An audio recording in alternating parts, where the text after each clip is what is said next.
Assalomu alaykum aziz kitobsevar do'stlar. Toshkent tumani axborot kutubxona markazi siz azizlarga eng sara kitoblarni tavsiya etishda davom etadi.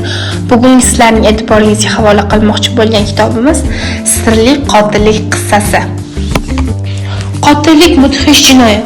Hatto qurbon axloqsiz va suvsiz kimsa bo'lsa ham, o'zga inson hayotiga qasd qilgan kishi esa jamiyatning nafratiga sazovordir.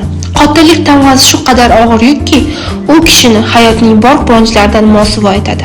Nemis adibi Wilhelm Rabi qalamiga mansub Sirli qotillik qissasi asarida kitobxon qotillikda gumon qilingan kishining mana shunday baxtsizligiga guvoh bo'ladi.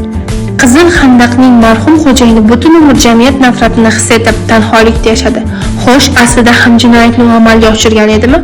Har holda rad etib bo'lmas ikki dalil odamlarni shunday gumonga boshlar edi. Qotil aslida kim edi? Bu qasddan rejalashtirilgan qotillik edimi yoki baxtsiz tasodif? Nega Qizil Xandaqning yangi xo'jayini asl qotilning iqrorini tinglagan bo'lsa-da, marhum qaynotasi sha'niga yog'ilgan tuhmatni bartaraf etishni uzoq yillar davomida paysalga solib keldi? Kitob ham mazkur savollar javobini asarni mutolaa etish jarayonida anglab oladi.